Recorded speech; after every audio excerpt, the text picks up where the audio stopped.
Most recently, you guys took down a boutique hotel out in Tucson, Arizona, and you guys converted this over to an assisted living facility. Talk a little bit about that deal, how did it come to fruition, and talk about your business plan there. Yeah, so that one we actually so yeah, it was Red Rock Inn is what it was called. And it was actually right next to a boutique hotel. And that one we're actually converting into a behavioral health facility. So this is like another type of license essentially within this like healthcare niche of facilities. And that one came to fruition. We had an operator who was leasing another 20-bed facility in Phoenix from us, and he was growing his operations down in Tucson. And he was essentially like, "Hey, I need a facility. Like, there's nothing really on the market." And we were like, "Well, what if we came across something that we could convert?" And it had to be all interior, so no exterior entrances, like a lot of those motels and stuff down there are. And we came across this one, and we toured it, and we're like, "Well, this could actually work. We could actually take the front area, which is the lobby, and then the manager's office." And as we were walking in, kind of looking at it, we're like, I think this actually could work. And so we ran it by our state regulatory board of Arizona DHS. And hey, would something like this actually, would we be able to license it? That was like the first thing we wanted to ask. Like, Mhm. yeah, you guys could. So from there, we decided, okay, well, how would we go about licensing? Because it's two stores, so it's 42 bedrooms. The first floor, I believe it's 22 bedrooms, and then the second floor is 21. Yeah, 20 or 21. Yeah, it's 20 up on the second floor. So we're like, what are we gonna do with the second floor? Like, we could either just reconfigure it, make it a bunch of offices, or for the staff that would be there on site. But we were essentially, well, we need transitional housing, and that's what we ended up. And you don't need to license that. So the first floor of that hotel will be for behavioral health. And then we just, What is behavior health? What's the difference? the difference is actually age. So we're servicing people from 25 to 55, 65 even. And it's people dealing with mental illness, substance and abuse, um, any type of all that stuff, like all of it combined essentially is behavioral health. So they get treated, and then they essentially go to a behavioral health facility, go through a 90-day program. And then once they go through a 90-day program, what happens typically is they just kind of get not thrown out into the street, but kind of like go figure it out. Hmm.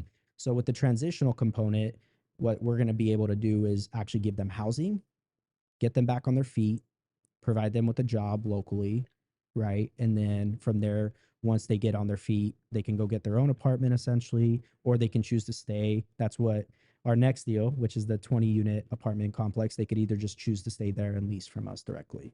Okay. So upstairs, are you guys doing the behavior health as well, or is it assisted living So there's no assisted living at at all. all? At Okay, all. gotcha. This will just be behavioral health. So it's essentially called behavioral health residential facility. That's what the license is called. And then the second floor will just be transitional housing once they go through the program on the behavioral component. Gotcha. So just curious, what did you guys pay for that property, and then what are you guys leasing that out for in terms of a monthly perspective? Yeah. So we paid 2.6, so just under 65,000 a door. And then we're putting about 700,000 into it. So we'll be around 3.3, 3.4 all in. And we actually secured a triple net lease at 40K a month for 10 years. Wow. And so for the listener out there, triple net means what exactly? Yeah, so triple net, essentially the operator or the tenant is going to cover all maintenance, all property insurance, and property taxes on that one. And the nice thing is Tucson, so for all the listeners, I would say like get really that's why it's really good to know your market, because we were able to actually get this like tax exemption because we're a healthcare facility. And so what we're going to be paying, or what our operator essentially is going to be paying in property insure in taxes, is not going to be anywhere what we were expecting.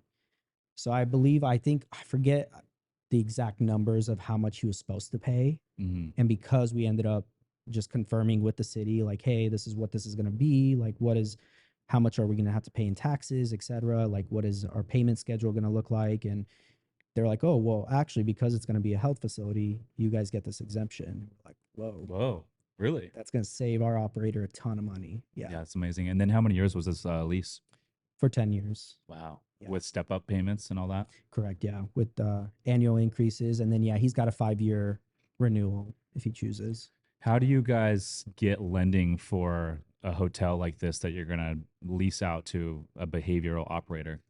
So, yeah, this one we worked. So, we had a really great relationship with one of our lenders that we did, I think it was like 6 or 7 facilities already. And they knew our model. They actually lended on our facility that we were leasing to this operator already in Phoenix, the 20 bed. Hmm. And they knew him, they knew his financials. We had already vetted him. So it was a pretty smooth transition, like coming to them. They kind of were a little bit hesitant, like, whoa, you guys are taking this big project on and you guys are going to actually be doing a full conversion here, because it wasn't anything like we did before, where it was already probably zoned or licensed. So they took a risk on us. They said, all right, we trust you guys. You guys have done well now. You guys are bringing this solid operator who's very liquid.